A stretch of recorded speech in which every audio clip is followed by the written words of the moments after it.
"Have you seen him?" I laughed. Leave it to Mark to toss social graces out the window.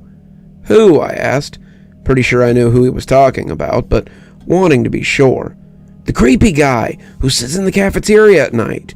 He's been in there 3 nights running, and I damn near thought he was a ghost the first time." "Yeah, I've seen him. Hell, I've talked to him a few times. You should go introduce yourself next time. He's a nice guy."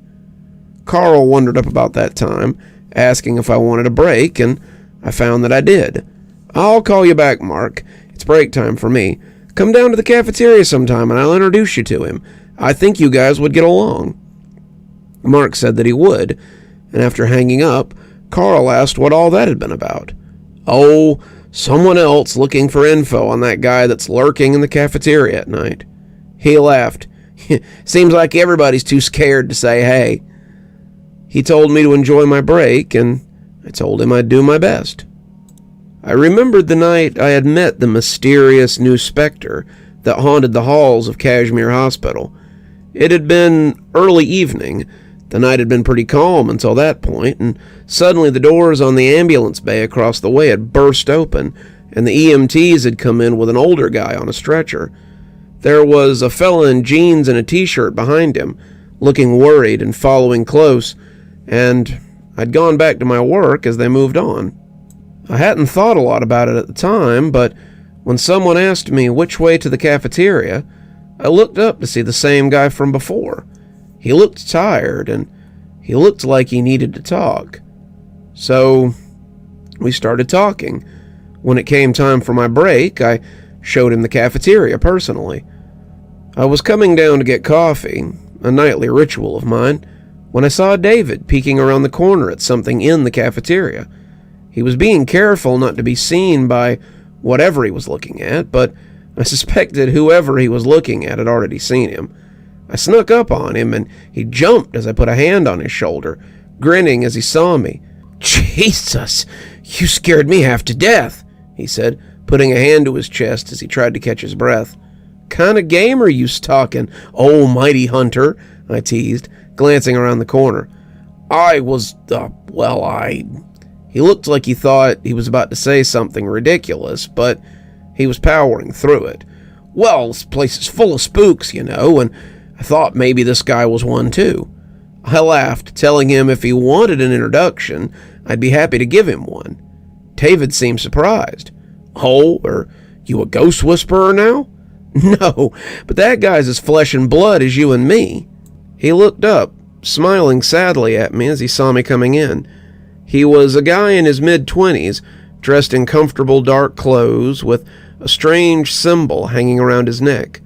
He spoke very well, very intelligently for someone his age, and he drank his coffee black, a man after my own heart. "David, this is Marcus Carmichael. His granddad's on the 3rd floor, and he likes to take his coffee breaks late, like I do, so we've been talking." Marcus had been here for about 3 days, and he didn't get far from his grandpa's side. I'd found him wandering around one night, mostly just looking lost, and had asked him what he was doing. He told me the place had a strange feel to it, like there were bees under the walls, and I knew exactly what he was talking about. Ever since becoming aware of this place and the spirits that lived here, it always feels like there's a low current through the walls, and it was something that was hard to get over. Having someone to talk to about it helped a lot, and that's how we had started hanging out during my breaks. We would sit and talk, swapping stories about our adventures and the strange lives that we had lived. He told me that he and his grandpa lived in the hills outside of town, and the mountains he called home were very strange. He talked about weird creatures in the woods, strange entities that made the ghosts in the hospital seem tame, and his stories were some of the best I'd ever heard. I contemplated adding them to the book, but they deserve to have a book all their own. It was kind of nice that David had seen him too, because I was kind of wondering if he was a ghost. "So, this is one of the guys you've been hunting ghosts with?" "Yeah, maybe I can get you the rest of them down here at some point or another, let you meet the whole gang." He asked David about the weird stuff he'd seen, and David told him about the boiler man and the guy on 3 North that had been working on the power. Marcus nodded along, interested in the idea of so many ghosts being present here, and told a few of his own stories about the weird creatures he'd seen and the ones that Grandpa had told him about. When I checked my watch, I realized I'd been gabbing for about half an hour, and David said that he had to get back to work too, and the two of us left him there with his coffee and his thoughts. "He's an interesting fella," David said. "You think those stories are true? He's got some pretty fantastic ones." "I mean, are they really any weirder than ours? Sure, he's fought creatures, but the ghosts here are certainly no picnic either." David agreed as we parted ways, and Carl was glad to see me come back. "Was worried maybe the ghosties had got you. That or you'd taken another elevator ride to nowhere." I told him that David and I had been in the cafeteria with our newest lurker, the guy in the dark coat who had been around for the last few days. "Oh yeah, nice enough kid. I talked with him a few times, he and his grandpa. They both seemed pretty alright." I hadn't looked up his gramps, mostly out of respect, but also because I didn't know his name, but I was curious as to which room he was in. I feel now like I should have known, but it was still a bit of a shock when Carl told me that he was the newest resident of room 301. "You're kidding me," I said, especially after we'd had so much trouble out of it recently. "Nope. I tried to talk them out of it, but they refused to close down the room. They say it doesn't make sense to shut down a room that could pay my salary and yours for a month with nothing but a week's stay." "Sounds like the real problem might be the growing cost of health care," I joked. "Hardy har har," Carl said sullenly. "But no, the problem is definitely the missing people. A couple more and we could be in real trouble. That's what the stuff shirts keep saying. They keep threatening my job too, if I don't get some results." I chewed that over. "Maybe they can help us get some results. Did you tell them about the weirdness when you spoke to them?" "Oh, sure. I'll be making flyers. Come to Stagview Hospital. Stay in room 301. Get disappeared to strange and exotic locales. No, I sure as hell didn't tell them. Seemed like a great way to get our asses sued." Do you mind if I talk to him about it?" He thought about it. "I suppose it couldn't hurt.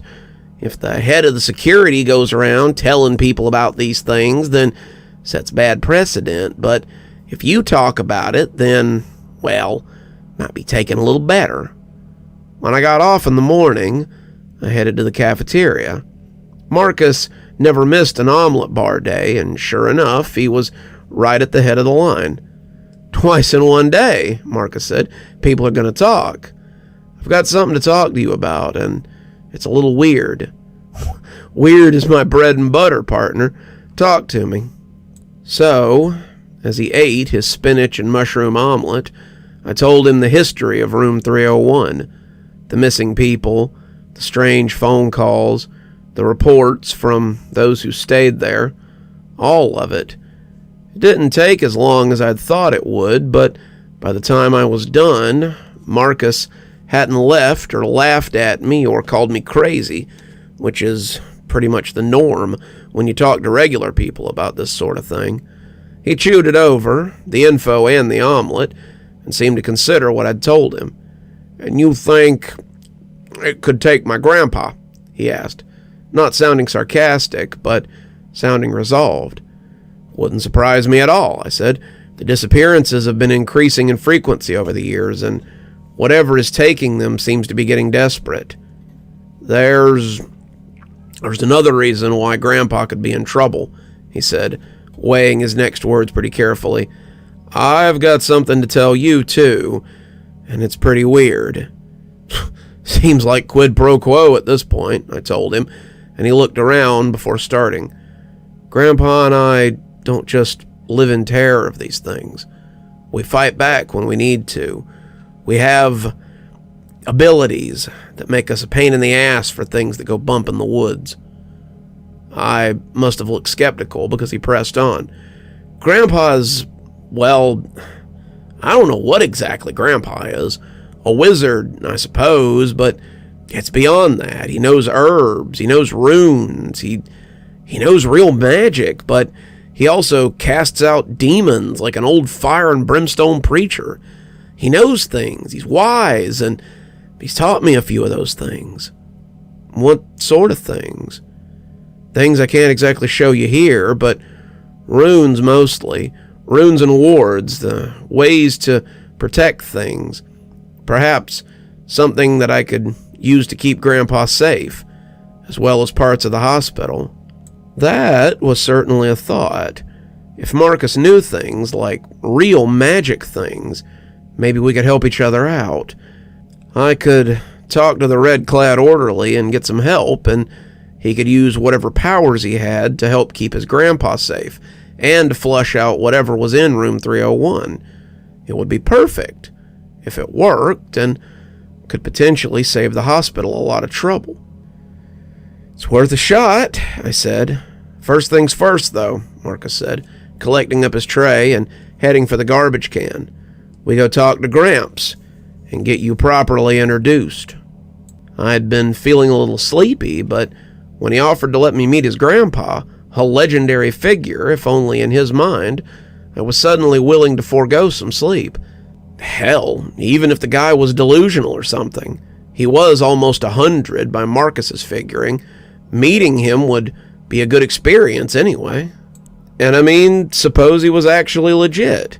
Who knew what kind of things I could add to my book? Imagine adding some local color from a guy who had actually encountered spirits in the wild.